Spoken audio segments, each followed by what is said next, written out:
Casual Magic has been brought to you by Cool Stuff Inc., where you can get cool stuff. Use the code CASUAL for 5% off your order. We're also sponsored by Quiver Time, makers of the Quiver and Bolt deck cases and other fine card-holding accessories. Use the code CASUAL on their site for 10% off your purchase. And by Architect, a deck hosting website that doesn't sell anything, but they like me and I like them, so kindly use them for all your deck list needs. Now, on to the show.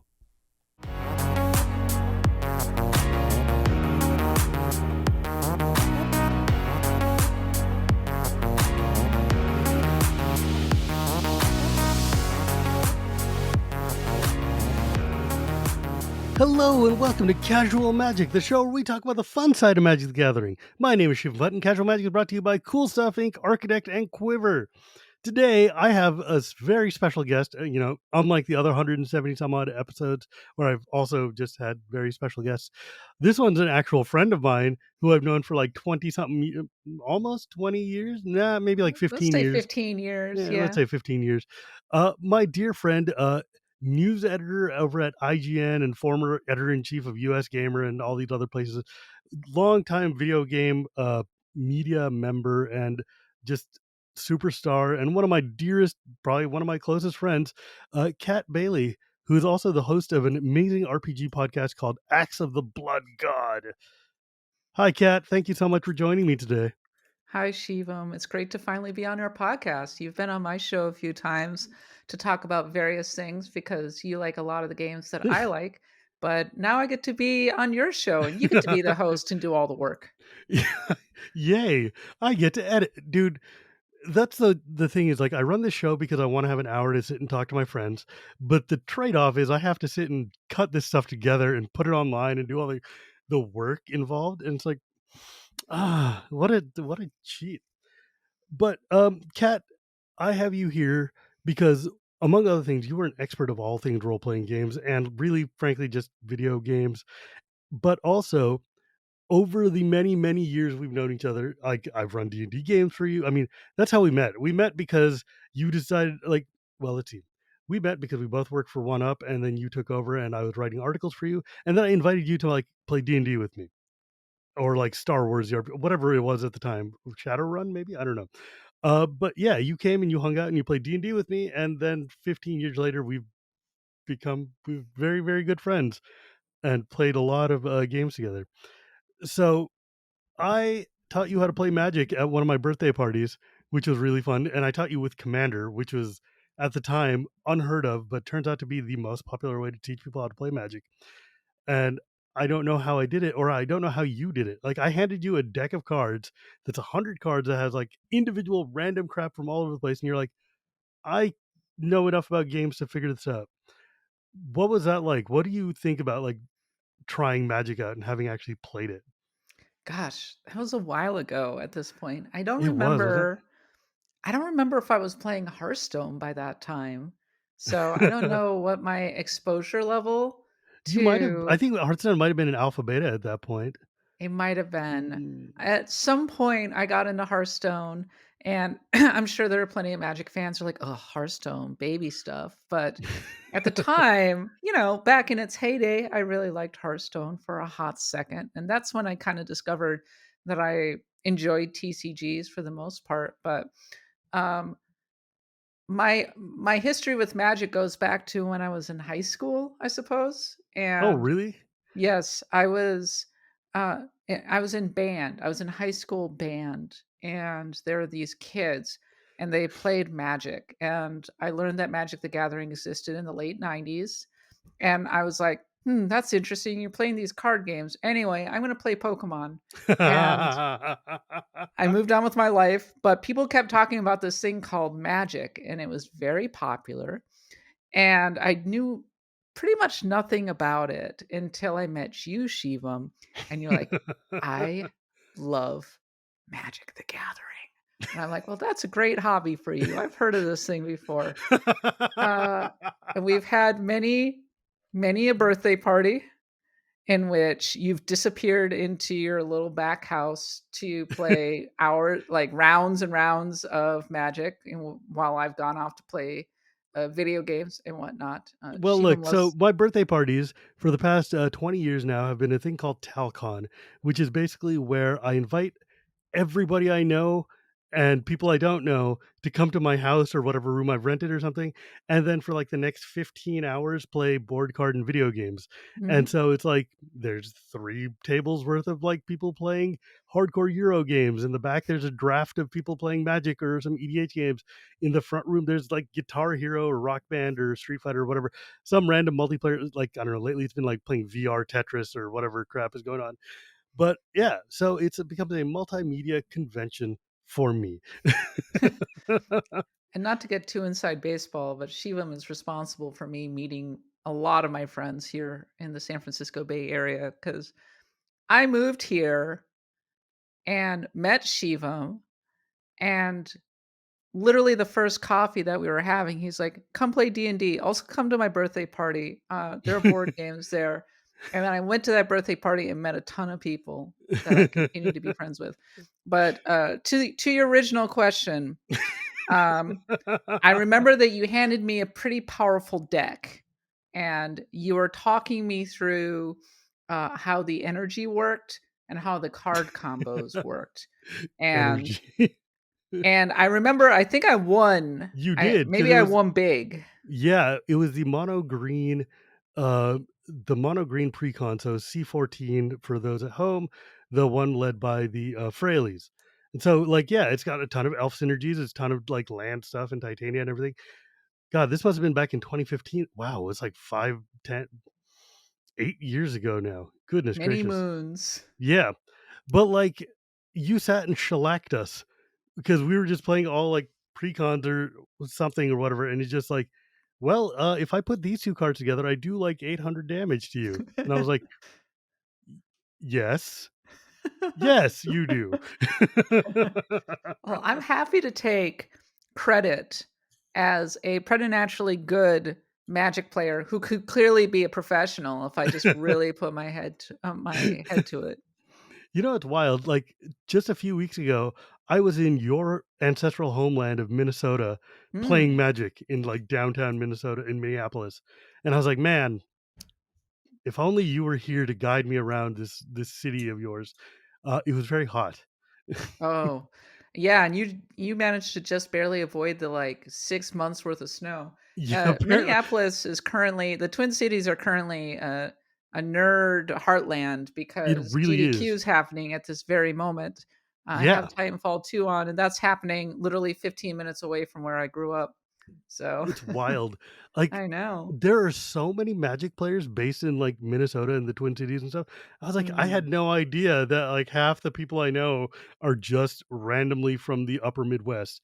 And, It's yeah, very cold there. And what else are you going to do? that's You're gonna fair. It's sit like, look, inside, you're gonna have a nice warm beverage, and you're gonna play Magic: The Gathering because you well, sure aren't going to the beach. that's true. I mean, look, you've got a lot of lakes though. But, Yes, like, we I do. mean, D&D started in, like, Geneva, Wisconsin, and, like, all of those general areas around Wisconsin, Minnesota, Illinois, or whatever, because it's cold and you have nothing else to do. And there's and I will say that, especially in Minnesota, there are a lot of very well-educated people, and it's a fairly wealthy state. Mm. And I think those 2 things conspire maybe to bring together well-educated nerds who really enjoy playing games and are given to coming up with things like Magic. Yes, I'm stealing Wisconsin valor, but I am from Minnesota, so that's what I do. Oh my god, Cat. Um, the thing though is, like, you've been in the games industry for a very long time now, for, like, probably about that same time we've known each other, and in that time, we've seen games go from being like, "I pay $60 and I get a thing," to being this entire, like, "Here's a free game," or, "Here's, like, a minimal fee," and then you're just continually extending and buying off into your products. And Magic: The Gathering might have been the first Gachapon game ever, right? Like, you buy a starter deck, and then you have to buy continual booster packs for the rest of your life if you ever want to play. Um, but lately, Magic has been going into weird directions of like hyper, like, it feels like the company is not a fan of third party sales or of like other people making money off the game. So they're like, what if we took these super rare cards that you used to open booster packs for, and we sold them to you directly by a secret layer. Or we went and put in hyper serialized super rare one out of one copy or one out of 100, whatever copies for Lord of the Rings things into booster packs that you then have to go and crack a million of. Um, have you noticed this in the games industry overall, like in terms of just like games as a service, gachaponization nonsense that's going on? Shivam, yes. Yes, I have noticed this thing. I play sports games or have in the past, and I don't know if you're familiar with a mode called Ultimate Team, but Ultimate Team is the gachaponization of video games in a nutshell. You know what you do in these games? You get these decks full of sports character cards that you crack open, Huh. and then you put them on your roster, and it's encouraging you to just keep buying packs, keep ripping those packs because you might get Leo Messi or I don't know, Aaron Rodgers or Debo Samuel or somebody, and you'll be like, I'm rich at last. And it's very insidious and incredibly successful. FIFA makes, I think, it's worth literally billions of dollars. That is It's insane too. I mean, FIFA wild. is making a hand over fist money without having to make it even more. Mhm. But at this point, I get the feeling that they would make you pay to, if they could, they would make you pay money to draft these people for real. Like actual, like you have to pay $150 to get Joe Montana on your team or something. You know, it's like, uh, But there's an that's, extra layer that's even more insidious. mm, So in Magic, you have these physical cards in theory, unless you're playing online. And then so you can crack a pack and you get a super rare card that's worth maybe some money. And you go, wow, cool. And maybe you sell that card to people and turn a profit. In Madden and FIFA, there are cards that are untradeable. So you can get cards that are maybe quite valuable. You can put on your team and do a couple other things, but you can't sell for coins in the auction house. And that's like the extra layer that, of that nonsense. irks me a lot, actually. Like, Yeah, yeah, it's so frustrating. okay, so here's the thing, right? Like originally Magic Online had like when it came out, people were like, I don't want to play fake Magic in 2003, whatever it came out. And they were like, okay, look, if you collect all the cards from a set, we will give you this thing called a redemption, which means you can trade in all your digital cards. We'll send you a box of the physical cards that you own or that you collected so that you at least feel like you've got a way to pay into the economy and a way to cash out of the economy, and it was cool. It's a really neat idea. But then they created Magic Arena, and Magic Arena follows a Hearthstone model where it's like I pay you money and buy gems, then I use those gems to buy packs, and now I can't trade these packs with anybody else. If I want new cards, I have to dust my cards and build new ones or buy more packs. There's no like trading, there's no economy, there's no cashing out. And I was like, "Oh, so you took the T out of the TCG and just got rid of that." And the problem is that a game like Hearthstone that goes so all in on monetization like that Mm, will eventually just eat itself mm. because yes, you're getting more and more money out of the people who are really addicted to this or really addicted to the positive brain drugs that you get from cracking a particularly great, getting a particularly great pull. But I mean, I was playing Hearthstone pretty avidly, but there were what, 2 expansions coming out a year at least, and More than every there's time gotta a be at least new one every expansion quarter. came out, it felt like I had to spend 50 to $100 just to get a competitive deck out of the bat, like, out of It's the so gate. quaint. It's crazy. I know you're laughing at me, but I'm laughing at you because I play Magic and 50 to $100 is like the that's like the I know entry you're fee. all That's like, laughing at me, but holy cow, that's so much money, man.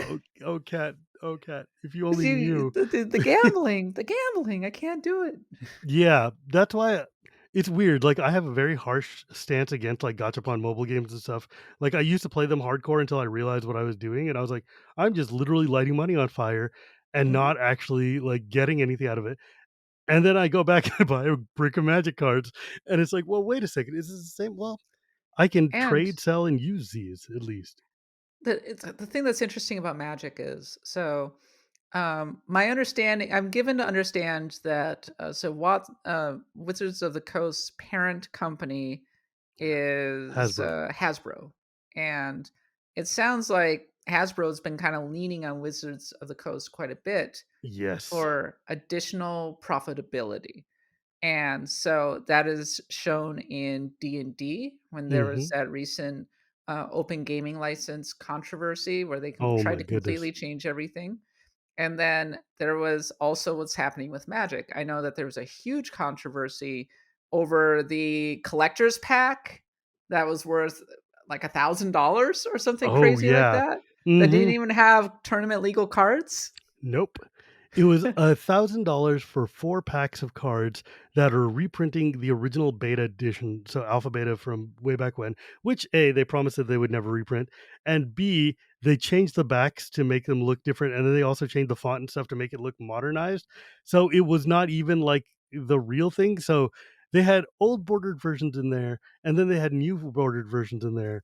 And there was one old bordered one, so the one that looked like an authentic alpha beta card per 15 cards in the pack that you spent $250 a pack for, which you could only buy in packs of 4, so that's $1,000 for a little box. I literally have never seen one of these cards, and I own like a gabillion Magic cards. And I know your editor uh, Tom Marks was going to invite me on to come and like crack some packs and play with me. And I'm kind of glad that it didn't work out because I would have gotten a lot of crap from the community for that. That That's the was Magic equivalent of an untradeable, though, yeah, it's where they're like, it, "No, this is not actually worth anything, but we do want a lot of money from you." well, it's the thing is it's like these are all cards that you can't play anywhere except for like Commander, which is, my Mhm, format of choice. But in Commander, that's because nobody's going to police you. And we were like, you guys are obviously doing this for Commander because you're putting twice as many of the special cards that actually see play, the dual lands or soul rings, whatever, in there, plus like all these famous power cards or whatever. And it was just so insidious and not insidious. It was just so upfront and blatant. It was like very like on the nose level of like you could tell that somebody during some high executive during like pandemic time was sitting there going like, how can we get money out of this when the rest of our industries are not working? What if we just reprint this stuff and sell it to people? It sold. It went on sale for 1 hour before Watsy killed the sale. Then we don't know why they were like, oh, it sold out. But the more speculation is that the community feedback was so poor and the reception was so bad and they were just getting shellacked for it that I think that they sold it long enough to be contractually like, we put it on sale and then just like pulled the plug and never thought about it or talked about it again.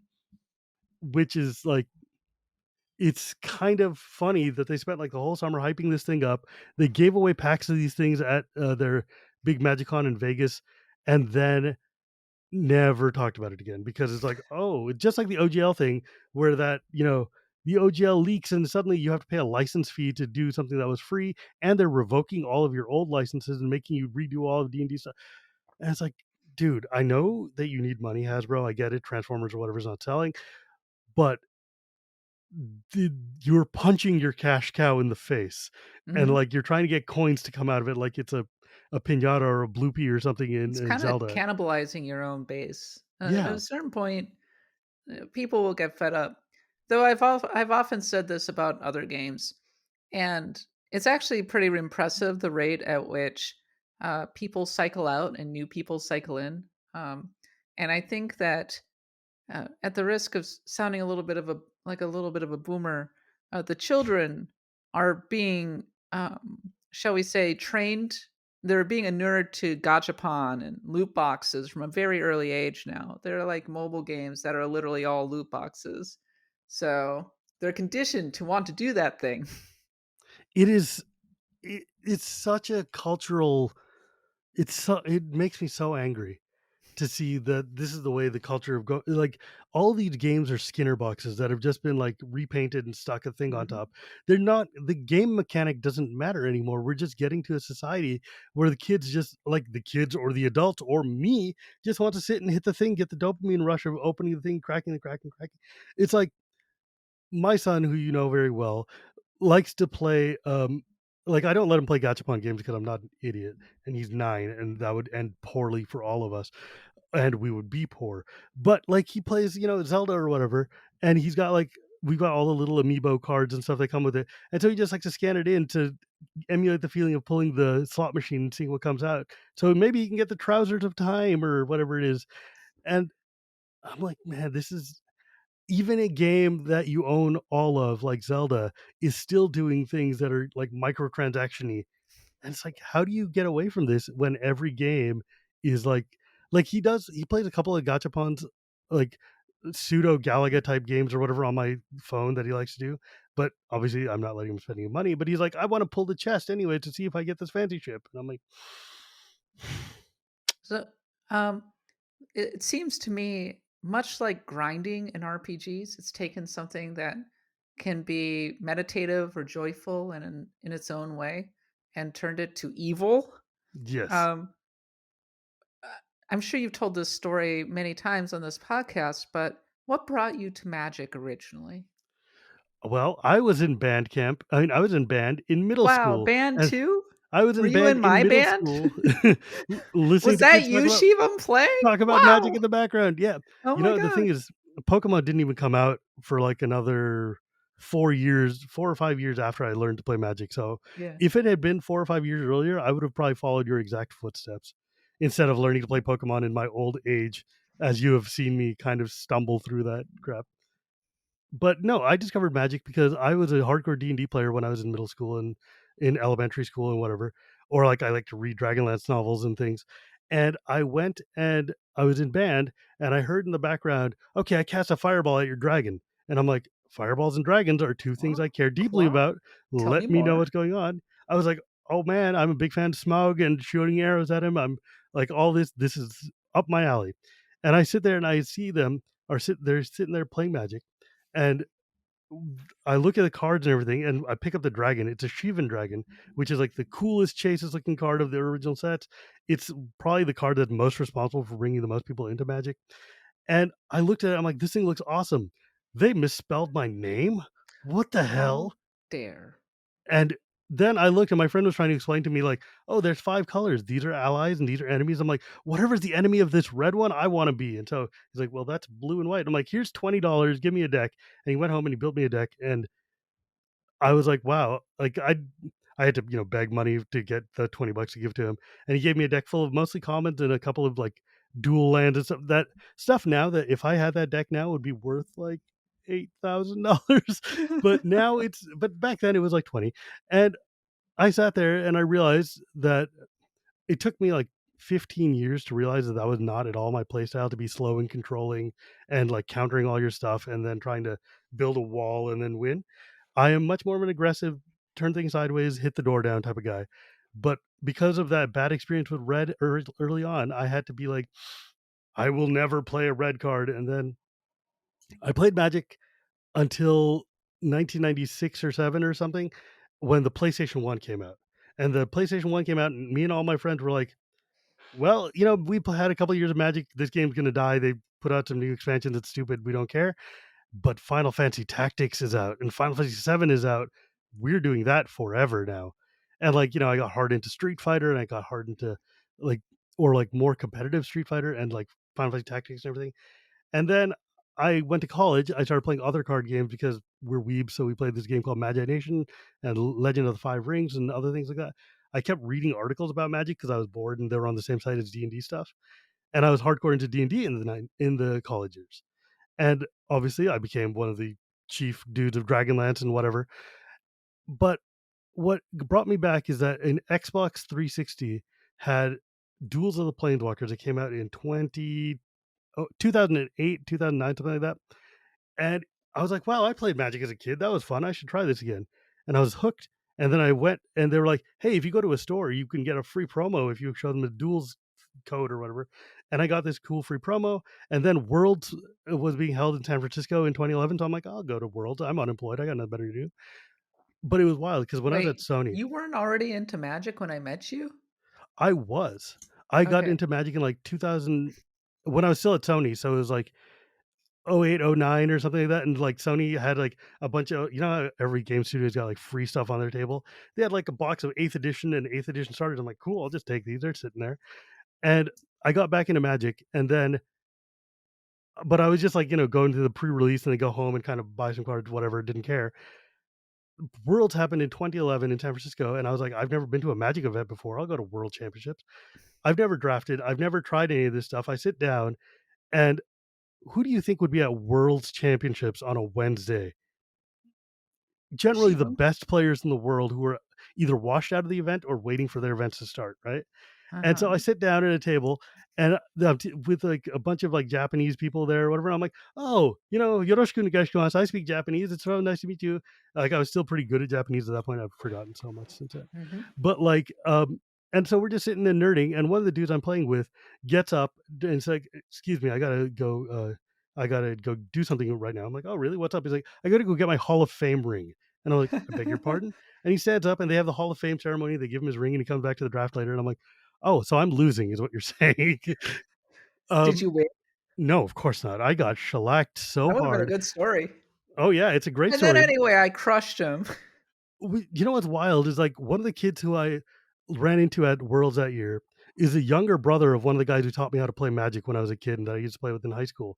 And I was like, "Wow, you're so good that you're at Worlds now." He's like, "Yeah, well, I went to college on this scholarship." And I'm like, Damn." Uh, but Dang. like I sat there and I played for like 2 days and I was like, "All right, you know what? I'm getting losing a lot, so I'll just go home and call Magic a thing I did and it's fine." And I ended up like late Thursday or night or something. I'm sitting down and playing a game in a sealed event on the side, just some random, and I'm getting just scrubbed out. Like I don't know what I'm doing. I'm getting crushed. And one of the dudes who kills me, I'm like, "Man, forget it. I just quit. I'm leaving." And he's like, "Oh, hang on." I'm like, "I don't know how to build this deck. I don't know what I'm doing."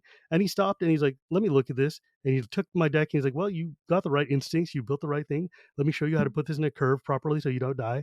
I won. And I was like, he had no need to, but he spent like 15, 20 minutes teaching me how to play modern Magic and like showed me all this stuff. And I was like, "Wow, thank you so much." And it turned out that guy was that year's Magic Online champion, Reed Duke, who had just been playing a random side event, who is now Hall of Famer and like recent Pro Tour winner and like one of the best players of all time. 10 years ago, basically sat down with a nobody, taught me how to play. And because of that, I was like inspired to stay with the game. And then, which led me to running, podcasting, And content then creation. that And was the then, origin story of the yeah, famous Shivam bot. it's wild. Like, there were people I played with at that event who are now, like, huge content creators and stuff, but we were all just, like, scrubs who had no idea what we were doing. Wild. Um, yeah, it was wild. It was right outside of Greens in that same the fort Okay. area. It was Yeah. super cool. Like, you'd go outside and you'd see the Golden Gate Bridge. It was really neat. But, yeah, like, that's how I got into Magic, which is long story, but it's my podcast, I guess.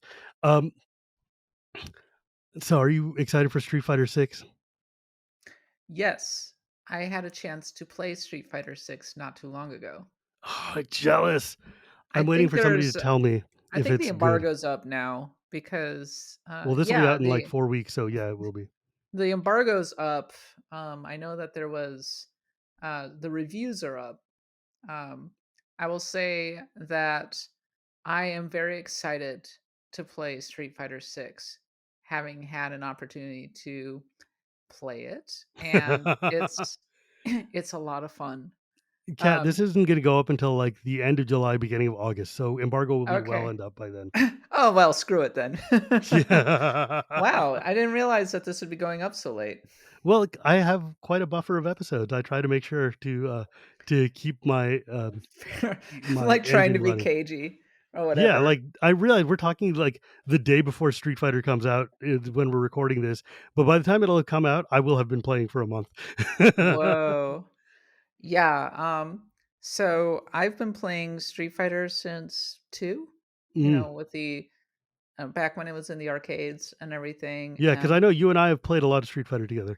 we have when we first met, one of our bonding points was Street Fighter 4 had just come out, Oh god, that game is and so good. we were playing a good deal of Street Fighter 4 at your house, and I I think that Street Fighter 6 is probably the best Street Fighter I've played in a long, long time. It's the flow between the individual characters is so much fun, the back and forth. I How it's easy to pull off the absorbing counter, I would call it. I don't remember what the exact It's name like is. it's not a parry, but it's like a pseudo kind of the Mhm. drive system. I don't know, the systems seem really complicated in just trying to read it, and there's so much meter management, which is so bizarre, Yes. but, it feels very different from any other Street Fighter I've seen. The So inputs I'm are a lot more forgiving, than in the past, yeah, and like, there's a whole simplified mode, which is super weird. but some of the Street Fighter 2 characters feel quite different. Blanca, for example, who doesn't do the traditional lightning, like he throws lightning. Also, is What? wearing overalls for some reason. I don't know. Dude, So some of the inputs and play styles are quite different. Um, I think I had the most luck with Jury. Um, I was having a lot of fun with her. My boy Ken. I did okay with Blanca, and I was playing a little bit as Kimberly, and then there's the girl with the eagle, yeah, the T-Hawks Wind Girl. yeah, I don't remember what her name is, but she's I some like her. She's very good too. I don't like the poncho they put her in, she looks super weird. I like the poncho. And then Don't there's a hate the big poncho. gigantic Russian boxer lady. Um, Yeah. Well, yeah, yeah. She hits hard.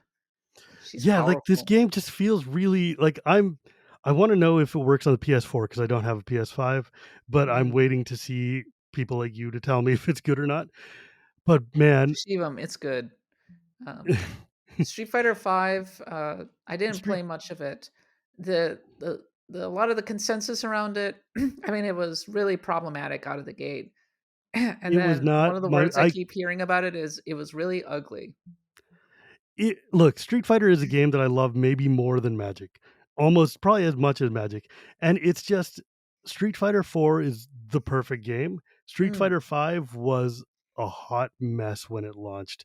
It got mhm, better, obviously, with time, the same way as Civilization, same way all these other games get better once they get some reps in. But God, after the elegance of the end of Street Fighter 4, Street Fighter 5 was so janky. And it just like I bought it and I played it. I've got it on 2 different systems, and it still is just like, it's fine, it's there. Like, I like to play it because my son likes to play with Luke, so we sit and jam games. Apparently, I need to get the fancy edition of 6 because there's a statue of Luke in it, and I'm like, "Oh god." freaking Luke. Yeah, I'm like, "That guy is just like He's such a douchebag. he's such a douchebag." Am But I I allowed to guess say that? Yeah, no, he just looks cool, so it's like, he's a whatever. jerk. Yeah. I wouldn't All I wanna know hang is out with Luke. Yeah, all I know is, the character creation thing where you're going out in the world and you can just learn Hadoukens and things looks sweet. Hmm. I'm very excited for that. How's your podcast going? Well, Shivam, thanks for asking. Axe the Blood God's actually doing very well, thank you. We recently celebrated our 400th episode, Oh, damn, really? Has which it been that long? it has been. We started the podcast in 2015, Oh, goodness. and it's gone through several iterations at this point. And we've added, I started out hosting it by myself, and then I added our mutual friend Nadia Oxford in 2016. And then a couple years ago, I added Eric Van Allen, who was a former coworker of mine. So it's a group of three, and we talk about RPG news and role playing video games that have just come out, and you can imagine we're eating right now because we've got Final Fantasy 16 and Diablo 4 and Baldur's Gate 3 is coming out soon and Starfield, and frankly, we talked a lot about Tears of the Kingdom, which is RPG enough as far as I'm concerned. It's before Final Fantasy 16 and 15, I wouldn't have said it was an RPG, but now that RPGs are action games can be RPGs. It's Um, we've had this is like the discourse that happens in our Discord and everything. It's like, what is an RPG? Is this an RPG? Is it an RPG? And what we kind of the conclusion we kind of came to was the question of whether or not it's actually an RPG is more less interesting than how does it connect to the world tree that is the RPG lineage. mm, And knowing its roots and how it evolved, and it will help you understand the game itself a lot better. And Tears of the Kingdom very much draws a lot from the RPG tradition. yeah. I got to run a D&D campaign for you guys that you did for a Patreon bonus, and you need to hit another one so I can continue that adventure Yeah, because it was so much fun. it was fun. You can go listen to it on our free feed, Yeah, actually. I love running D&D games, and I haven't gotten to do that in a long time, so that was We super were the fun. clumsiest party ever. I seem to recall multiple instances in which we were trying to run up a hill, and we kept rolling poorly and kept rolling back down the hill. It was like Link trying to climb in the rain. It was just Mhm. like, go up 3 feet and fall back 6 feet, and you're like, "Please, for the love of God, go around the corner, the door is right there. Please just go to the door." But I couldn't tell you that So because, lovable misfits. yeah, you guys are idiots who got into, fights with all sorts of random things. 'Cause Um you were good at directing us. Shivam is an excellent, dungeon master because he gives you the tools to have fun, and he's great at painting a picture, Well, when he's running things. I'm actually playing a D&D campaign right now. Um, it's straight up 5th edition, mm, and I'm currently playing a bard, and you? the premise is that it's a town that is fairly isolated in the mountains, and then these elves showed up, Hmm, and nobody can understand them really, but then all the magic users suddenly disappeared, and nobody can leave town. And so a little bit of a resistance is banded together to try and escape and or figure out what the heck is going on with this occupation. It's an interesting premise. So we've played like mm, 4 sessions at this point. that's fun. They're Man, I miss playing basilisks. D&D. One of the reasons I got to Magic is because Magic is a lot faster than D&D is. Mm. And, like, when my kid was born, it is much easier for me to get an hour or 2 to jam a couple of games of Magic than it is for me to have, like, 6 hours of playtime plus another 4 hours of prep time or whatever it is to put together a campaign. Um, And how did you come to embrace Commander? huh. Because you had a whole podcast dedicated to Commander. I did. I was on a podcast called Commanderin, and I've got another podcast called Shivam and Wheeler Love Magic, which is also basically about Commander. And frankly, And this Commander became podcast is the de facto format, didn't it? it is the de facto format now mostly, and it's also, I'm Are intimately you connected just to that running it. influential, Shiva? I am fancy Mr. Big Pants. The thing about Commander is that Commander is basically D&D, the Magic version for me. It's like you are role playing as this general, this person who's leading this deck. Your deck is made up of creatures and spells that you have gathered from the multiverse that you, the planeswalker, are being able to summon at your command. The way I look at it is that the original premise of Magic, when you looked at the original art, the rules book, was that you are a planeswalker and you make links to the lands of all the different places you go to, which generates your mana, and you use that to summon creatures that you've encountered in your adventures. Your deck is your spell book. You're casting spells. You remember spells as they go to the graveyard. You forget them. It's a lot like D&D style fire and forget magic in the olden days, and that premise stuck with me even after Magic itself abandoned it. But then when I got to Commander, I'm like, look, I am the magician. This is my general henchman who is running my army. This deck is my army. And from it, I can cast spells, summon monsters. And that's why when I play Commander, like all of my lands have to match the theme of the deck or like the premise of the deck, all of the spells and stuff. Mm. I am a very big stickler for the story of my You deck. role play Yeah, with your deck. absolutely. I And love that's why, like, that. for instance, I have like the deck I'm most known for is a soldier's deck. It's basically called the Lost Legion of Keldor. It's basically this idea that every creature in there is a soldier or somebody who would conceivably be in an army, i.e., like the angel generals who are leading them, or like, you know, stuff like that. They've got one medic who is the medic who helps the team. And even though there are other cards in those colors that are better for that deck for what it's doing, making tokens, attacking stuff, I will not play anything in that deck unless it's a soldier creature card, unless it thematically fits the theme of the story I'm telling with this deck. If I cannot conceivably find a way to take any individual card and give you an in canon explanation as to why this would go with this army that I've built, it doesn't go in there. And, like, every deck I build ends up being like that. It's just like I'm a uh structuralist when it comes to like building. Like some people are like, I take the best cards, they'll help me win, and I put them in my deck, or I'm building for this combo, or I'm building for like all this stuff. I'm like, no, every card in this deck is a zombie, or every card in this deck is like related to poison snakes or whatever it's So like you like not just themed creature type, but decks. like thematic or something. If I cannot when I'm playing the game, I'm telling a story. It's D&D for me. It's like this is my character. I'm going out and doing the thing, or I'm dungeon mastering this table. Each table is different because like there's 4 decks there. They're all a different random combination. You're never playing against the same, pile at the same time. There's a lot of emergent gameplay. That's what we call it in video games, where like you've got the deck, you know how it works, but because these other 3 people have variables you haven't seen, they play cards and stuff that then cause your deck to work in a fundamentally different way. And that's how you get things like Link running motorcycles out of like, trash cans in Tears of the Kingdom. It's it's wild. Like Tears of the Kingdom is basically exactly how I like to deck build. Here's a pile of crap, turn it into a tank. Go.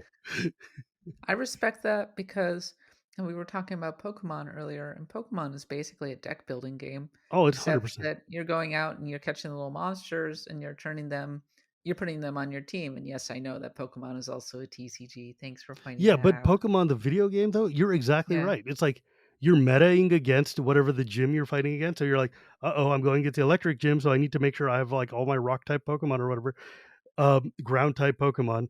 Uh don't yell at me, So Pokemon I fans. used to play Pokemon competitively. Yeah. And I mean, I was never like in the worlds or whatever, mostly because I didn't like the doubles metagame. But I when I built my teams, I rarely went with the straight meta because frequently the most popular Pokemon, like when I was playing back in the Ruby and Sapphire days, which was kind of the heyday of when I was the most competitive, Skarmory and Blissey were a very popular combination. Skarmory is this metal bird, and has a high defense, and Blissey is a big, fat, pink blob who is has great special defense, and you can just swap between them to absorb attacks, and it's a very powerful wall combination. And I would not use this extremely powerful wall combination simply because I didn't like them that much. I would go out of my way to find Pokemon that I liked and build a team around them. See, that is exactly so I know so many people who do that for competitive Magic, which is like there's a bunch of people who are like, "Look, the current best deck is X. Like I'm going to use Annihilate, that is the best creature, or like Hisuian Typhlosion or whatever the hell it is." Right? And like then there's a bunch of people who are like, I'm going to build the deck that preys on the meta deck. And then there's a bunch of people who are like, I don't care. You know, Fido is my favorite Pokemon. I'm going to make the most competitive aggro Fido deck you can. And that's just what they're going to do. Um, Magic is exactly like that. There's always like the rogue deck builders who are like, I'm building these things out of the random synergy I found, and it's going to win, damn it, because I don't care about you and your silly best cards. The Um, people I respect the most are the ones who are constantly innovating and coming up with the metagame that everybody else adopts. mm. I also respect the people who know a game to the point where they can make an anti-meta deck and be able to play it effectively. But my observation, following a fair number of these kind of competitive strategy games, is that everybody watches the content creators and goes, "Oh, so and so's playing this deck now. Time to play it. Time to play this exact God, it is like combination." clockwork. Uh-huh. Every like you see a big tournament and then the next week suddenly all these cards have either spiked in price or sold out, and you go to the store and everybody is playing the deck that won the pro tour, even though that deck was made to fight against like 60 players or whatever in this small little group, and it's meant to prey on the deck that everybody else is trying to bring to win with, and you bring it to the store where nobody else is that deck, all of the things you've teched against lose, and then you're mad. And it's just like, well, have you thought about not sucking? Um, I don't know. It's just like I f- I am not a competitive player by nature, but I like to play powerful things in whatever I'm doing, but it's just You like like to succeed. sometimes. I mean, Yeah. for me, it's more like if we're having fun on the way, it doesn't really matter to me if Yeah. I won or not. Like my goal and my success measurement is not that I won, it's that I enjoyed this span of time we hung out together. Mm.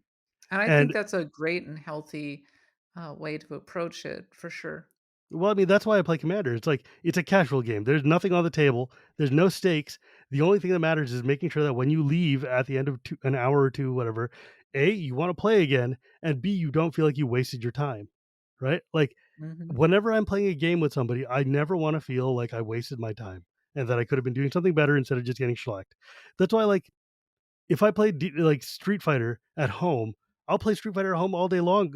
If I go to Evo and just get wrecked, I'm never doing that again, right? Like that's just it's not the game I'm looking for, and I it's say not I the That's why I was kinda like, "Should I get Street Fighter 6?" And then I was like, yeah, I should get Street Fighter 6." But the thing is, I don't think I'm gonna play online all that much. I do think that the way that I'll probably end up playing Street Fighter 6 is I'll have it around, mm, and if I wanna play against friends, maybe I'll crack it open. Same with Smash Brothers. I yes. have a it's just those are really fun games just to have, eh, available, and I'm sure that at some point we'll play Street Fighter 6 and have a good old time. Well, I mean, because that's exactly how I treated like that's what the problem with Street Fighter 5 was. Is that 5 was all online from day one. There was Mhm. no kind of real offline, hey, we're just gonna hang out here and play Street Fighter or whatever. It didn't have like a single player kind of experience. It didn't have like they didn't they and then later on they were like, "Yeah, we added a story mode." It's like, "No, we don't want a story mode. We just want a mode that I can fight against the arcade." Right? Like I want to just beat up the AI once in a while without playing online and getting like run up against Justin Wong and just get destroyed. Um which dude, I was at PAX one year and I played Street Fighter I think it was Street Fighter 5. Justin Wong was at a booth and he was just like sitting there taking on anybody who came on and I had to play against him. I'm playing literally the best Street Fighter light up Street Fighter I've ever done in my life. He is playing one-handed and having a conversation with somebody else in the booth with his head turned away and still destroyed me. And I Whoa. was like it was like if I had decided to go into an arm wrestling contest against like Arnold Schwarzenegger, even though he's like 70 now, he could still probably slam my hand through the floor. It's like going to the park and playing the grandmaster in chess, and Dude, they're not even paying attention. and I've been watching a lot of videos of there's this lady who goes around like and meets a bunch of like street hustlers, chess players, and her mom is a grandmaster. And she goes around and she's like this kindly old lady from like the Netherlands or Russia or whatever, and sits down and they're like, "All right, I'm gonna teach you how to play chess, lady." And they're like, "Move, move, move," and she's like, "Checkmate." And they're like, "Wow, you're good." And she's like, "Yeah, but I've played against a couple people in my day." And it's like, oh my god, Oh my gosh. she's just like running the house. It's so much fun to watch this kindly old lady just and Oh, then you see these guys just sit there and their eyes kinda, like, widen, and they're like, "Let's go again." And now they're trying to play serious, and they still get spanked that's what's because you happening to can't beat me. like, I don't know. Yeah, yeah. How is Final Fantasy 16? I haven't played it yet. What? Nope. It's coming out in, like, some amount of time from now. I don't even know what the release date is. It's coming out this month. Oh, they haven't put out reviews or anything? Yeah. Or you just didn't get the assignment? Well, the funny thing is that, I'm management now, Mm. so I You don't tell other really people to do do it. reviews anymore. Or previews for that matter, though I did do a preview today. Um, but more often than not, mostly focused on news and such. So that means that I'm not quite on the front lines of content creation and reviews, which is Yeah, but fine you with also it me. means you have a consistent gig and you can tell other people what to do, which is a good trade-off, let's be real. It means that I am one of the one percenters who can actually make a living in the games media. But Boy, let me tell you, Kat, about all trying to make a living in the game media. oh Uh, boy, yeah. yeah. I'm looking forward to Final Fantasy 16. I have misgivings about it, not the least because it's what is ostensibly an RPG that literally has an arcade mode. Yeah, So it's like, it's well, this sure looks like Devil May Cry. yeah, like, they were like when I was reading interviews with those guys, I'm like, "This doesn't feel like a turn-based RPG." They've abandoned turn-based entirely, Yes, and yes. then they abandoned teams, and now it's just one guy running around. I'm like, Wait, this is just an action game, dude. This is like Bayonetta. Well, you know This what is the not Final template Fantasy. was? It was God of War. Oh, I believe it. God of Yeah. War with more numbers, Mhm. and, No, seems like they created something like that, I guess. I mean, and they you know what's Final wild to me? Fantasied it up. Hmm? They Final Fantasied it up. I hope so. I mean, Final Fantasy 15 is like my peak of You this. love the boys. Yeah, I do. It's You like love going on the they're road going on a trip with the trip. They're fun. boys. You know what's wild? Like people are always like, "Oh man, God of War was so innovative." I'm like, I remember when that game came out, and we were like, "Man, this just straight up ripped off Rygar and Prince of Persia hardcore." And nobody Are we talking remembers about this. the original God of No, War? yeah, the original God of War was Yeah. like it had a fixed camera and was garbage. And at the same time, the PS2 remake of Rygar had come out, and that game was amazing. And nobody ever remembers it because No, they who cares about don't. Rygar at all? The God of No. War came out like a year later and was like, "What if we took Rygar, but also let you tear the head off of What if gods?" we took Rygar but made it good? And well, no, Rygar was awesome. They just put sex and like blood in it, and like Sure. it's like I enjoyed the OG God of War. it was fun. It was also a lot. It was like the first time you play Mortal Kombat, and you're like, "Oh, he just straight ripped that guy's heart out." So you're a big fan of religion, or you're, like, very interested in you're very interested in religion, and It's my hobby, sure. so a game that's literally about a dude killing a pantheons of Yeah, I thought it gods. was. I mean, dude, I loved God of War. I thought it was awesome. It was a hella fun game. I mean, I it's that sort of thing doesn't bother. It's like I remember the first time I have a couple of friends who are Christian pastors, and I met them, and I was like, and we were hanging out and we were talking, and they invited me to play Diablo with them, and I was like, "Diablo, aren't you not supposed to?" It's like, what could be more Christian than going and killing Satan over and again? And You're I'm like, killing demons, hello. that is the fairest thing I've ever heard, man. And that's why, like, I was super stoked to sit and just jam games of Diablo with them. We sat and played a lot of D3 together. Um, yeah, like I don't know, God of War's awesome. It was fun. It's like a really fun puzzle game, but I like Prince of Persia better because I like the platforming and the Which log. one, like The, Sands of Time? yeah, Sands of Time. Well, I mean, frankly, all the Prince of Persias were just really fun. But I just like that kind of platforming better and the puzzle aspect of it. Like God of War became too much like Onimusha and all the other just like It became much more of a brawler, didn't yeah, it? it's a brawler. That's what it is. Later on, and I'm like, yeah, it's fine, whatever. I'm just gonna be playing Zelda for pretty much Mm, another year, I think. I'm jealous. I wanna just play Zelda. Dude, I'm making good progress, actually. I'm up to the 3rd temple. I Or am 115 hours into the game, and I dude, just beat my first temple. if you spoil anything from this game, I will murder you. I don't even know what it could spoil. I like I haven't done anything. Uh, I haven't progressed the story in any meaningful you way. for The only 15 thing I could hours, you spoil. haven't done anything? Huh? Yeah, you haven't done anything? I've done some stuff, like, literally, like I said, I beat the first temple 100 hours in just because I wanted to get the auto builder function, and you Mm. have to beat at least one temple to be able to unlock that. But otherwise, I've literally just been exploring, cooking, and exploring and cooking, and it's like the same thing I did in Final Fantasy 15. That's your thing, except you can't fish. Yeah, you know what? You can. You can't throw Yeah, bombs in you there anymore, but swim. I can shoot arrows at them. You can't, you, swim around like you're a bear. Just Yeah, grab them no, with your I don't do paws. that anymore. I just stand on the side and, like, just use a keys eye to launch an arrow at the thing, and it just auto homes in and kills them. But, like, if you could fish in this game, it would basically be my perfect That'd be game. it. Just I think you said once that it's just like, fishing, Cooking and fishing, cooking, hunting, cooking, and fishing. exploration. Give me that. Yeah, So and it's like that's Minecraft. it. You'll never see you again. That's why you like Dude, FF15 so much. I played, like, 400 hours of 15, Animal Crossing, Minecraft. Have you It played Dredge? No, Have you heard of Dredge? no. It's, Lovecraftian fishing. I don't want Lovecraft. Lovecraftian fishing? What, you pull out squid demons from Yeah. hell and you're that that sounds No, you'll really be un like, okay, so the premise is you're this fisherman who rolls up on this town that's vaguely haunted, and your boat's not in great shape, so you need to fish to be able to fix it. oh, And so each jeez. day you go out and you're fishing and you're bringing back, but then there's this kind of unwinding mystery that's happening where like you're catching evil fish and they're like kind of spooky monsters and everybody seems vaguely haunted and It's really good, actually. You should go check it out. That sounds that sounds It's wild. on Switch. No, you know what I've been playing a lot lately that's actually really fun?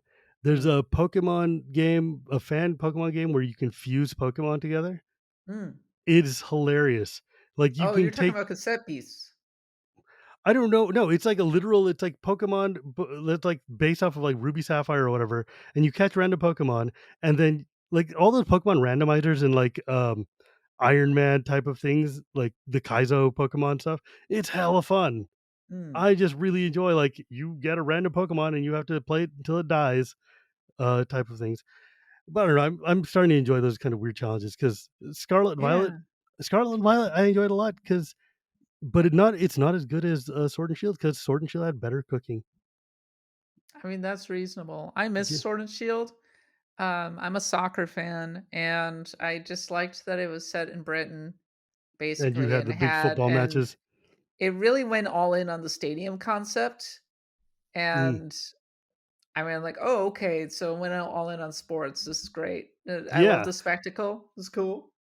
and, like, it feels weird like, it's so weird that they keep putting pseudo Japanese things into, like, these very not Japan settings. Like, the expansion for Sword and Shield had you going with your kung fu master or whatever. Sure, why not? Yeah, okay, It was one of the best. It was actually one of the best Pokemon quests I've played in many years. it was really fun, but I don't know, the story in Scarlet and Violet was fantastic.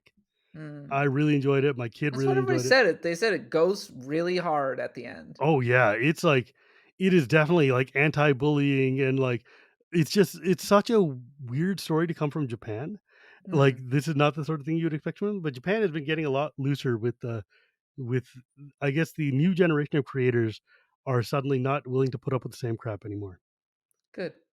Anyways, thanks for joining me today, Kat. I realized like I was like, I don't know if this is necessarily the show for you, but at the same time, you're one of my goodest friends, and I've wanted you on my show for a long time, and it's my show, so I'm beholden to nobody but myself. So I invited you on. Thank you so much for joining me today. Thanks for having me. I hope I was able to provide a little bit of a perspective as a non-magic player who nevertheless is magic adjacent. Um, and if you want to hear more, come check out my other podcast, Acts of the Blood God. Yeah, where can people find you if they want to talk to you or see your news stuff? And I know you're the news editor at IGN, which is literally the biggest video game website in the world. I'm sure everybody has seen it. I'm sure you see me around somewhere, but yeah, Yeah. so my day job is working over at IGN.com. Yeah, I should have talked to you about that, but whatever, who cares? I'm a Just Zelda. regular on Nintendo Voice Chat, which is our Nintendo show. And then in the evenings, I record Axe of the Blood God, which comes out every Monday on the podcatcher of your choice, Mm, Spotify, Apple Podcasts, all that jazz. And we're on Patreon, yeah, patreon.com/bloodgodpod. I should come back on there. We need to talk about Yeah. some old games, especially now that the Iudian Chronicles is gonna be coming out too. I am Mm. very excited for that. I mean, you're two big Shivam games, Aiden Chronicles and Diablo 4. Yeah, I mean, So I yeah. think we're just going to have to get you on just to talk about them. Oh, it's gonna be a good time. Yeah. Anyways, my friends, you can, as always, you can find me at Gearporty Gears. You can find this podcast anywhere podcasts are sold, or at Cool Stuff Inc. on Tuesdays, or at YouTube on Tuesdays, thanks to my editor EK. And also, you can see me on my other shows, Shivam and Wheeler Love Magic. We just launched our Patreon, which is really cool, and also my Dragonlance podcast, the Chronicles of Dragonlance podcast. And remember, my friends, it is not magic without the gathering, and we will see you next time.